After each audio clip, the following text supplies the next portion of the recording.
नमस्कार मित्रों। मैंने मेरी मथुरा यात्रा का विवरण आपको एपिसोड नंबर 1 में बताया। उसके बाद भगवान श्री कृष्ण ने को गोकुल ले गए, वो उसका ब्लॉग एपिसोड नंबर 2 में पेश किया हुआ है। आज हम चलते हैं नंदगांव। कहते हैं कि गोकुल में भगवान श्री कृष्ण 2 साल 3 दिन रहे थे और उसके बाद वहाँ पे कंस के अत्याचार बढ़ने से और उसकी परेशानियां बढ़ने से नंद बाबा और उनके साथ वो उनके जो भी गोपियां थी वे गोकुल से विस्थापित होकर के और वहाँ से दूर एक नंदीश्वर पर्वत पर आए और वहाँ उन्होंने एक नया गांव बसाया। उसका नाम है नंदगांव। वैसे जो कंस का अत्याचार था वो माखन के टैक्स को लेकर के था कि वह गोकुल के और मथुरा के जो गोपी थे उनसे अधिकतम टैक्स लेता था और उनकी जो अर्थव्यवस्था थी वो गोपालन थी और गोपालन से जो मक्खन बनाया जाता था, घी बनाया जाता था, उस मक्खन और घी का अधिकतम भाग कंस को देना पड़ता था। तो हालात ये थे कि माँ बाप अपने बच्चों को भी मक्खन नहीं खिला सकते थे और वो मक्खन ला करके कंस को देना पड़ता था। ऐसे में भगवान श्री कृष्ण मक्खन के शौकीन थे, तो जो मक्खन टैक्स के लिए कंस को भेजा जाना था उसमें से वो कुछ चुरा करके और मक्खन खा लेते थे। तो बेसिकली कंस के नियमों के अनुसार जो श्री कृष्ण इनकम टैक्स चोरी करते थे। बाकी ये जो उन पे ऊपर चोरी का इल्जाम लगाया जाता है वो उन्होंने किसी के घर में या अपने घर में कभी चोरी नहीं की। जो मक्खन टैक्स के बतौर पर कंस को भिजवाया जा रहा था उस मक्खन में से वो खा लेते थे, तो वो माखन चोर कहलाए। हकीकत ये है।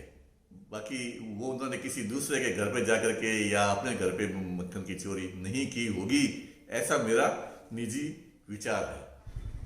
मथुरा से हम रात को ही वृंदावन आ गए थे और आज सुबह एक वहाँ से एक कार किराया करके और वृंदावन से नंदगांव की ओर रवाना हुए।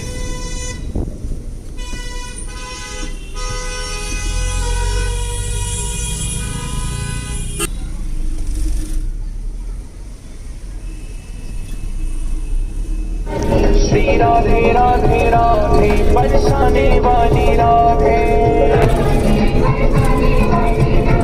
श्री राधे राधे राधे बरसाने वाली राधे। श्री राधे राधे राधे बरसाने वाली राधे।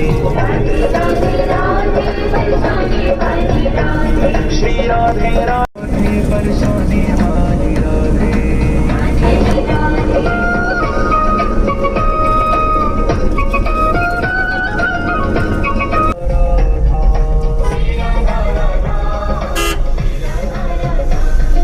निधिवंती में बंदर बोले श्री राधा राधा। अब हम नंद मंदिर आ गए हैं नंदगांव में। यहाँ भगवान श्री कृष्ण ने 2.5 साल की उम्र के बाद यहाँ आए थे। ये नंद बाबा का घर था, यहाँ मेरे भगवान रहे थे। नंद बाबा का मंदिर है नंदगांव। कहते हैं कि नंद जी ने नंदीश्वर पहाड़ी पर एक नया गांव बसाया जिसे नंदगांव कहते हैं। और 18वीं सदी में भरतपुर के राजा रूप सिंह ने उस पहाड़ी पर एक मंदिर बनाया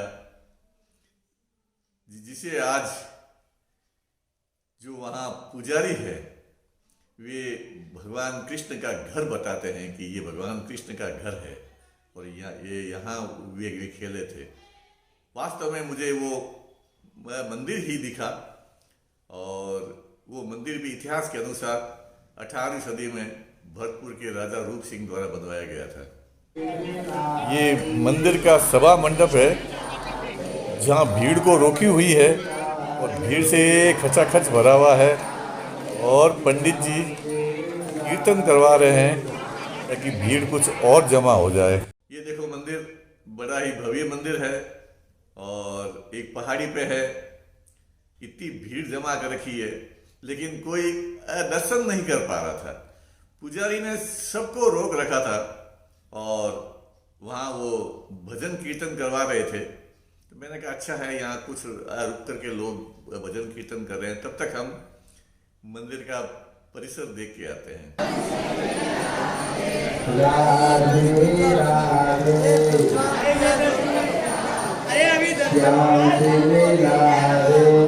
ये देखिए मंदिर के छज्जे की शैली भरतपुर शैली है, राजस्थान शैली है। तो ये भरतपुर वालों ने बनाया है।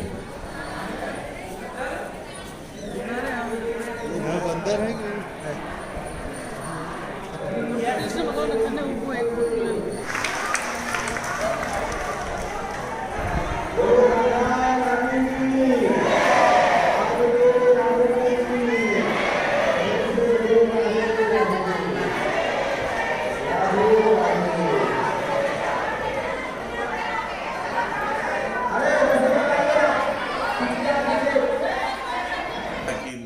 सभा मंडप से बाहर बरामदे तक भीड़ हो गई है। तो फिर पीछे खड़े हो गए, काफी इंतजार किया। फिर पुजारी जी ने कहा सभी नीचे बैठ जाओ। तो जो ये खचाखच भीड़ भरी हुई थी वो उनको नीचे बैठाया गया और नीचे बैठा करके वो उन्होंने अपना जो मेन मकसद था वो बताया कि यहाँ गौशाला है, गौशाला में इतनी गाय है, वो उसके लिए कोई दान देवे। यहाँ भगवान जी के वस्त्र बदले जाते हैं, वो उसके लिए कोई दान दे। और एक दो कारण और बताया कि इसके लिए भी कोई दान दे भोग के लिए। और आप लोग बैठे हो, यहाँ इतनी दूर से आए हो, तो आप पे तो पैसा है खरी कमाई का, वो अच्छे नेक काम में आना चाहिए, दान में आना चाहिए। इस तरह से वो उन्होंने वहाँ जो बैठे थे भक्तगण, उनको भावनात्मक रूप से दान देने के लिए प्रेरित किया। फिर धीरे धीरे लोगों ने अपने हाथ खड़े करने शुरू किए। पहले शुरुआत हुई 1100 रुपये के दान देने से। तो 1100 रुपये एक दिया, फिर उनका नाम बोला जाता था कि ये भाई साहब ने 1100 रुपये दिए। तो वो उसके देखा देख वहाँ कोई दूसरा और बैठा रहता था, वो उसने भी बोले। तो काफ़ी 1100 रुपये इकट्ठे किए। फिर वो 500 पे आए।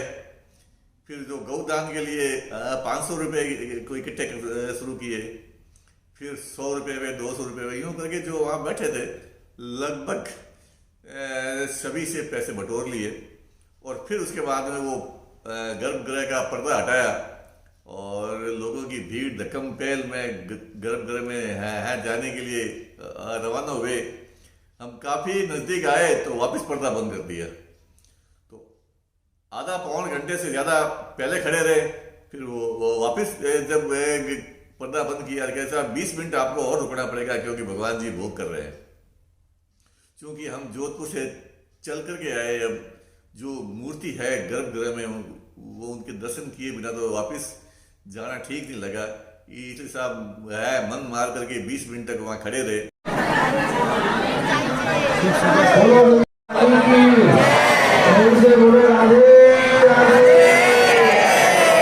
राधे राधे। सभी भक्त अपना दोनों हाथ ऊंचा करो और एक बार जोर से भगवान को ताली मार के हंसाओ।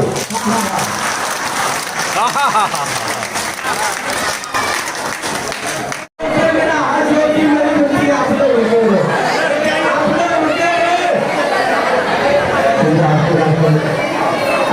आराम से चलो।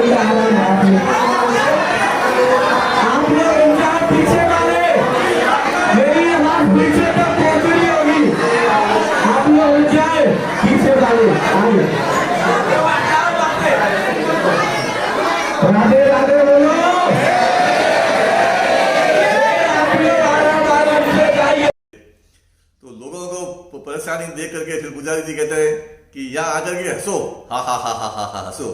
तो उन लोगों को जबरदस्ती हंसाया गया और भावनात्मक प्रवचन दिए गए।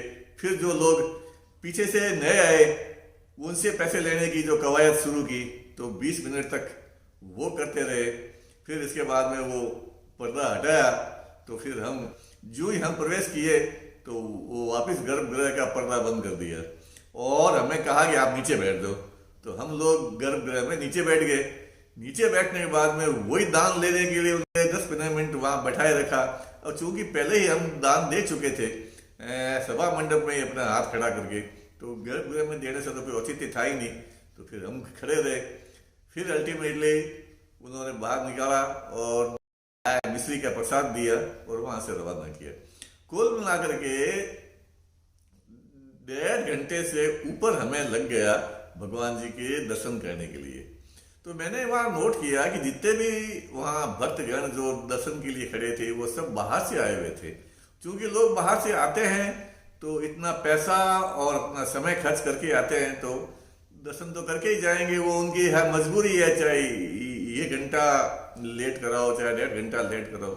लेकिन मेरी बात में समझ में एक बात नहीं आई कि वहां के तो स्थानीय लोग हैं, वो स्थानीय लोग तो वहां आकर के 1.5 घंटे को इंतजार नहीं करते। और वहां मुझे कोई स्थानीय व्यक्ति कोई भी नहीं दिखा जो उन गर्भगृह में मूर्तियों के दर्शन करने, और सब लोग बाहर के ही थे। तो ये व्यवस्था हो सकता है उन पुजारियों को सूट करती हो, लेकिन जो आने वाले दर्शक है उनको सूट नहीं करती है। यदि ऐसा ही है तो हाँ, ये मानता हूं कि यदि कोई दान के लिए नहीं करे और केवल दान पेटी वहां रखी रखे तो लोग भी बहुत कम दान चढ़ाते हैं। पेटी में कोई रुपया ही डाले, कोई नहीं भी डाले, चला जाए। तो यदि उनको दान की जरूरत है तो एक अलग से बरामदे में लोगों को बैठा करके और अपनी बात रखनी चाहिए। और जो लोग केवल भगवान के दर्शन करने आए तो वो उनको दर्शन करने देना चाहिए। इसके अलावा वहां इतनी भीड़ भी नहीं थी, लेकिन चूंकि 1-1 घंटा रोक के रखा तो भीड़ वहां जमा हो ही जाती है। और एक बार भीड़ जमा होती रहे तो फिर वो बार बार पर्दे बंद करते रहे, तो एक अति उत्कंठा रहती है कि ऐसा नहीं कि मैं पर्दे के पास पहुंचूं और फिर पर्दा बंद कर दे और फिर मेरे को वहां खड़ा रहना पड़े।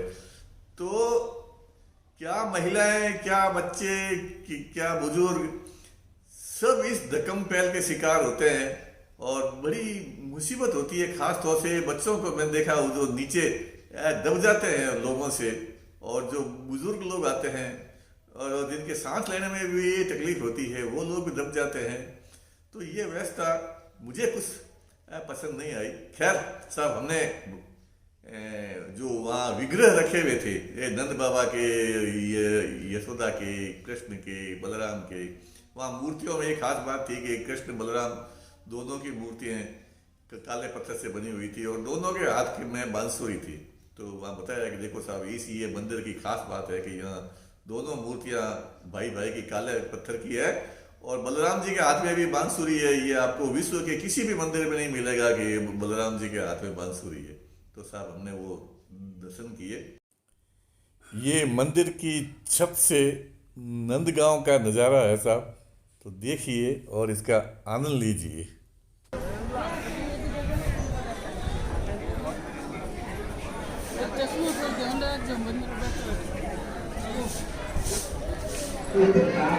में आप लोगों को प्रसाद देने में लगातार ही है। कई लोग देखेंगे करने का हमला करने का विषय आओ बे जाओ तू गई जा सब बने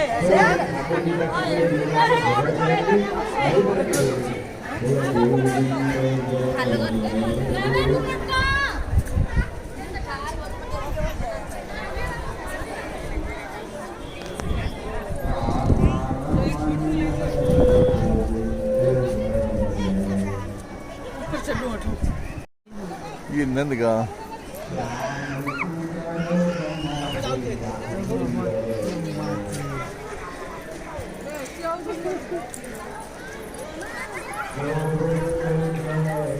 आप जय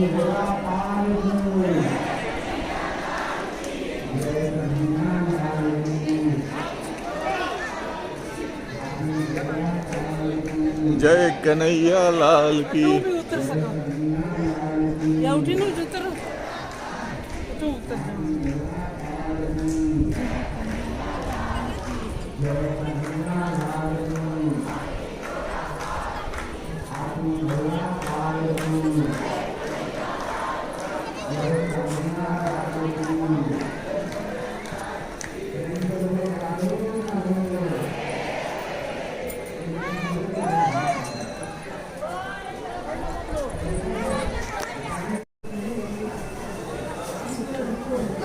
और फिर वापस नीचे आए।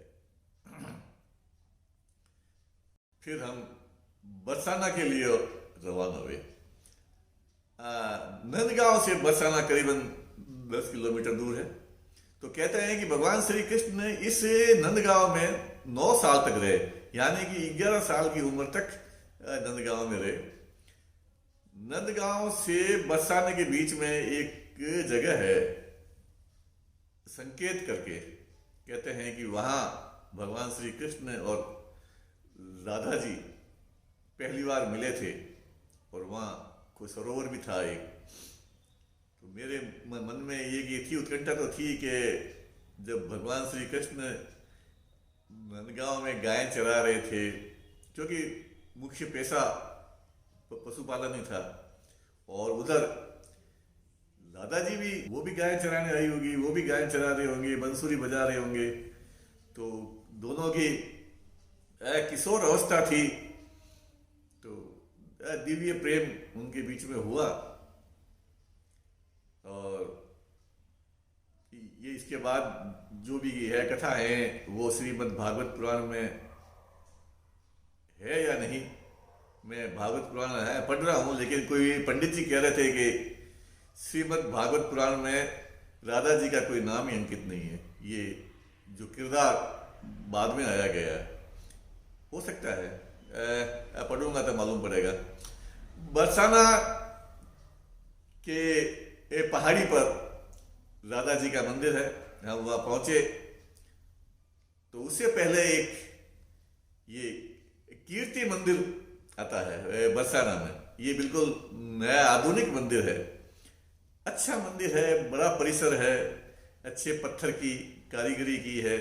ये जो कृपालु महाराज ने बनवाया है। तो हम चलते हैं कीर्ति मंदिर देखते हैं। ये जो कीर्ति है वो राधा जी की माँ का नाम है। तो ये मंदिर राधा जी की माँ का मंदिर है जो कृपालु भगवान ने बनाया है। आप देखिए, आनंद लीजिए इस मंदिर का।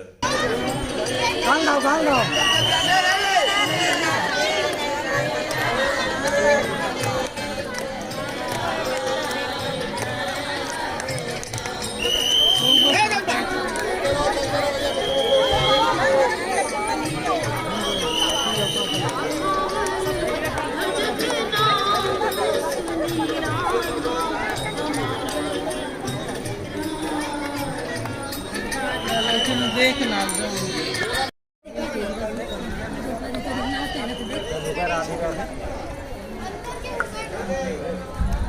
दरवाजा ही नहीं देंगे। राधे राधे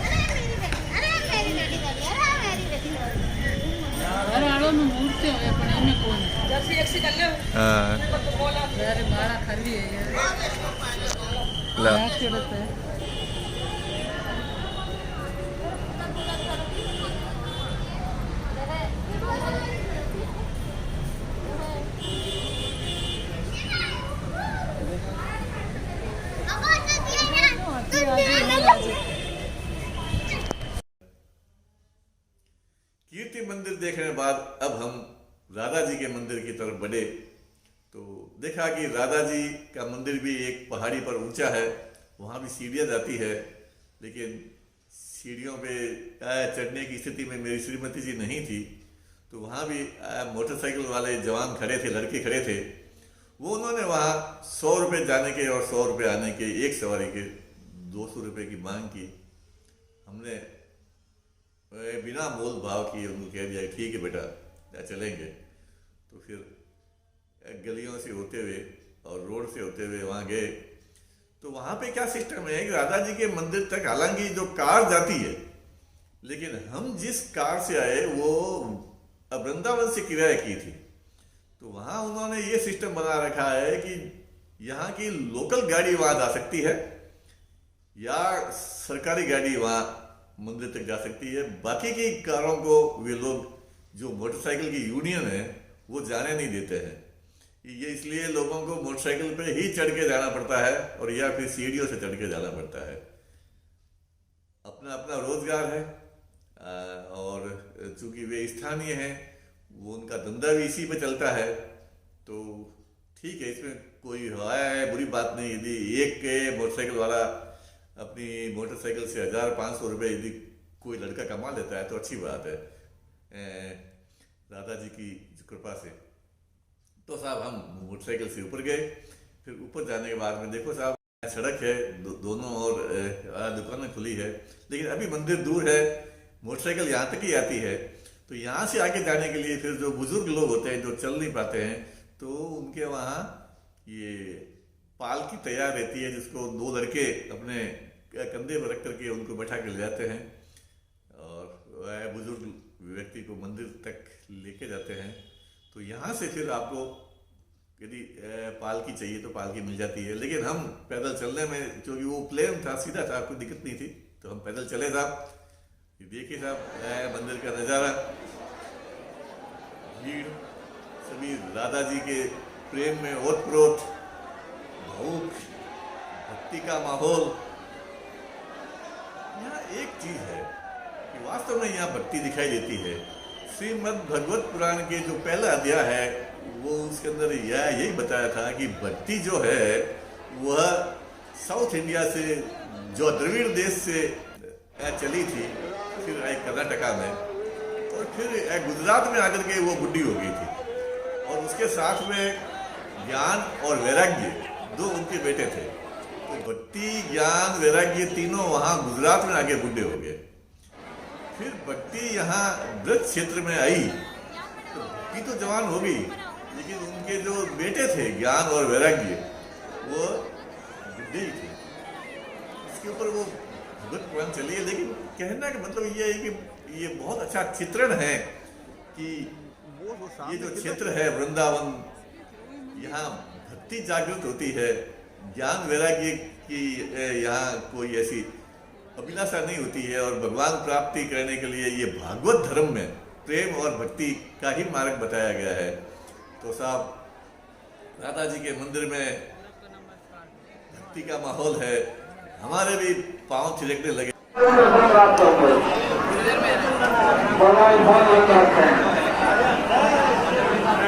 हमने दूर से राधा जी के दर्शन किए और भगवान कृष्ण भी थी की भी वो मूर्ति है, और दोनों ओर 2 सखियों की मूर्ति राधा जी की। बड़ा अच्छा लगा। और बाहर आके देखा बरसाना शहर का नज़ारा। होली पे तो यहाँ लठमार होली होती है। बड़े भाव विभोर हुआ, आत्म विभोर हुआ। अच्छा लगा जब पूर्ण रूप से आनंद।